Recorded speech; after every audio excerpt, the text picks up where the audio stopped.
Hi friend, welcome my YouTube channel study with freedom में। आज हम भारतीय मध्यकालीन इतिहास की श्रृंखला में मुगल वंश के औरंगजेब के बारे में पढ़ने जा रहे हैं। इससे पहले हमने आपको मुगल वंश के सभी शासकों के बारे में पढ़ा दिया। अगर आपने वो वीडियो नहीं देखे हैं तो वीडियो की प्लेलिस्ट में जाकर के वो वीडियो देख सकते हैं। आज हम औरंगजेब के बारे में पढ़ने जा रहे हैं। औरंगजेब सन 1658 में उत्तराधिकार के युद्ध में विजयी हो जाता है। उत्तराधिकार के युद्ध में जीतने के बाद में सन 1658 में शासक बनता है और यह सन 1658 से 1707 तक रहता है। इसने मुगल वंश के सभी शासकों में सबसे अधिक समय तक शासन किया था।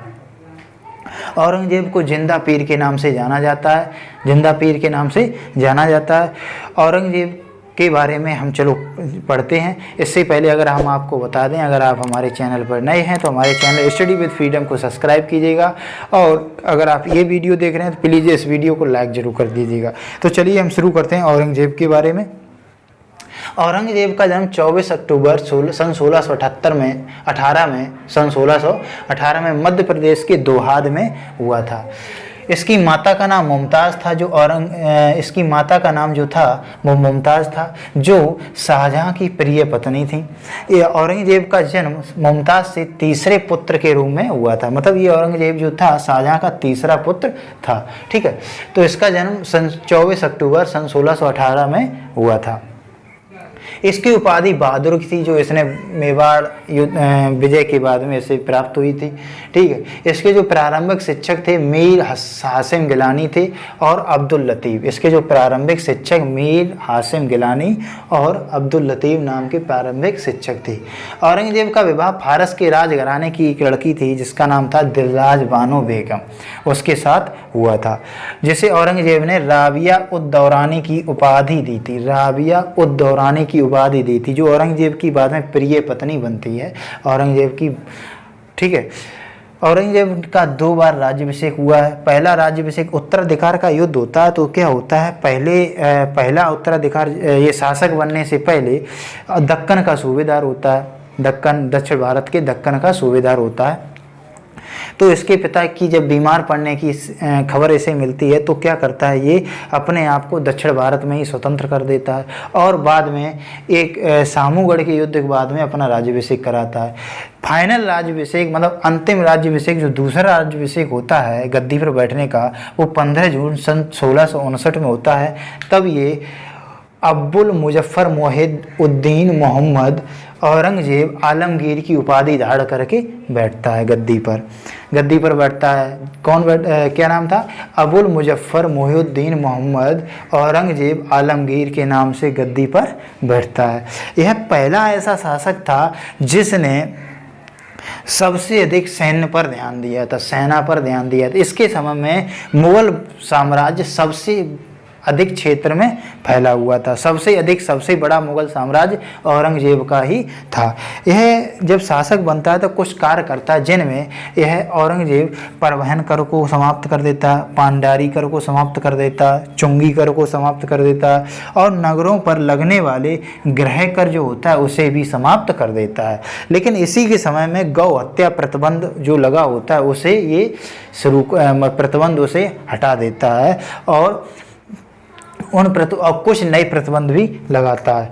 और इसके समय में प्रसिद्ध पारसी त्यौहार नवरोजा जो मनाया जाता था उस पर यह प्रतिबंध लगा दिया जाता है। नवरोजा का शुरुआत बलबन ने की थी, गयासुद्दीन बलबन ने की थी, लेकिन ये क्या करता है, अपने समय में नवरोजा त्यौहार जो होता है उस पर प्रतिबंध लगा देता है।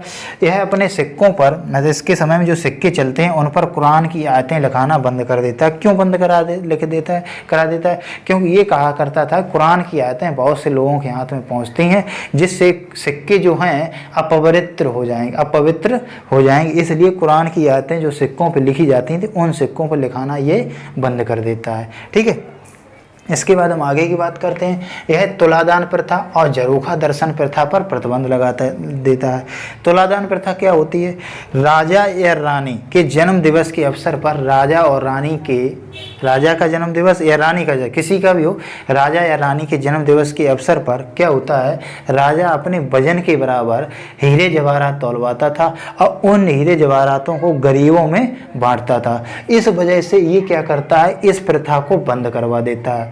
ठीक है, तुलादान। और झरोखा दर्शन प्रथा पर इसलिए प्रतिबंध लगा देता है क्योंकि ये इस्लाम के खिलाफ मानता था। क्योंकि रानी जो होती थी, शासक की जो पत्नियां होती थी, वो जनता के समक्ष जाया करती थी, जनता के समक्ष रूबरू होती थी। तो ये इस चीज़ को इस्लाम के विरुद्ध मानता था, इसलिए इसने झरोखा दर्शन प्रथा पर प्रतिबंध लगा दिया। ठीक है, इसने सती प्रथा पर भी प्रतिबंध लगाया और दास प्रथा पर भी प्रतिबंध लगाया। ठीक, इसने फैशन परस्ती पर रोक लगा दी, फैशन परस्ती पर क्या किया था, रोक लगा दी थी। इसने मुस्लिमों की दाढ़ी की लंबाई निश्चित कर दी। ये कहा कोई भी मुसलमान ज़्यादा बड़ी दाढ़ी नहीं रख सकता, मुस्लिमों की दाढ़ी की लंबाई निश्चित कर दी। इसने मुस्लिमों को मुहर्रम पर जुलूस निकालने व त्यौहार मनाने पर प्रतिबंध लगा दिया। मतलब जो मुसलमानों का त्यौहार मुहर्रम होता है, ताजिया, उसे मनाने पर और ताजिया निकालने पर इसने प्रतिबंध लगा दिया। क्यों? क्योंकि ये सुन्नी, कट्टरपंथी सुन्नी था और ये शिया मत का विरोधी था। मुहर्रम जो त्यौहार जो है वो शिया मत का होता है, इसीलिए इसने शिया जो त्यौहार था मुहर्रम, उस पर इसने प्रतिबंध लगा दिया। इसने अपने दरबारी जितने भी संगीतज्ञ थे उनकी छुट्टी कर दी, क्योंकि संगीतज्ञ यह सुन्नी शासक था, कट्टर सुन्नी था, यह संगीत का विरोध करता था, इसलिए इसने सभी संगीतकों को दरबार से भगा दिया, मतलब उनकी छुट्टी कर दी। लेकिन स्वयं एक बीड़ा वादक था, मतलब बीड़ा बजाने में बहुत ही अच्छा माहिर था। यह अपना जीवन यापन कुरान की नकलें तैयार करता था और टोपियाँ सिलता था, दरियाँ सिलता था, उन्हें बाजार में बेचता था। उनसे जो आय होती थी उसी से अपना जीवन यापन करता था।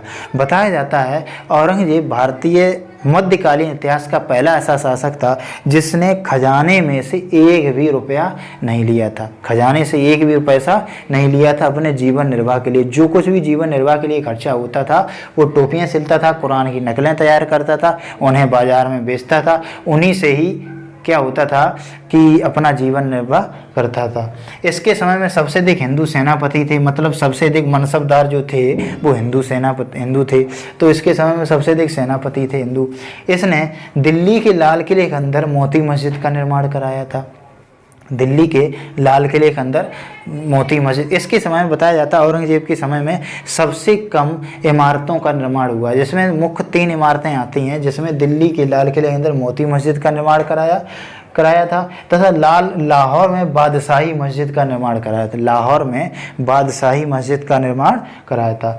इसने अपनी प्रिय पत्नी दिलराज बानो बेगम, जिसे इसने राबिया उद दौरानी की उपाधि दी थी, उसके लिए औरंगाबाद में बीवी का मकबरा बनवाया था, बीवी का मकबरा बनाया था जो हूबहू ताजमहल जैसा है, जिसे दक्षिण भारत का ताजमहल, दक्षिण का ताजमहल या ताजमहल की फूहड़ नकल के नाम से जाना जाता है। यह सन 1678 में इसने बनवाया था। यह बिल्कुल ताजमहल के तरीके का बना हुआ है, लेकिन आगरा का ताजमहल वो एक शुद्ध रूप से बना हुआ है, ये शुद्ध रूप से नहीं बना हुआ।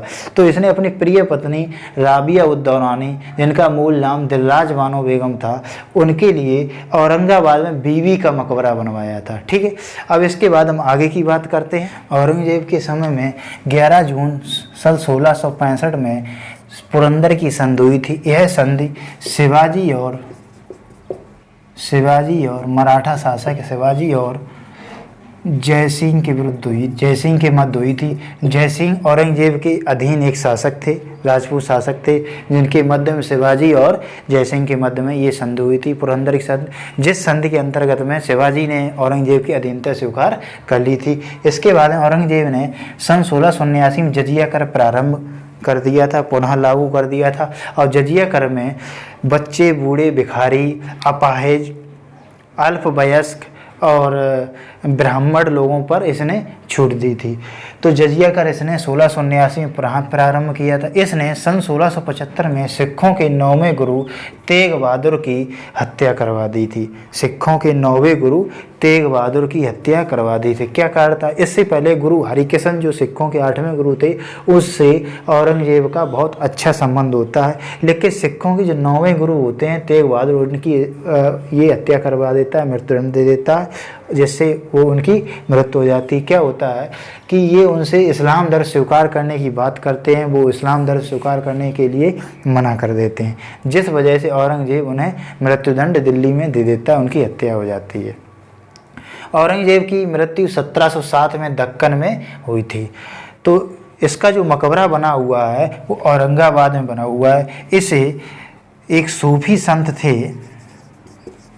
सूफी संत शेख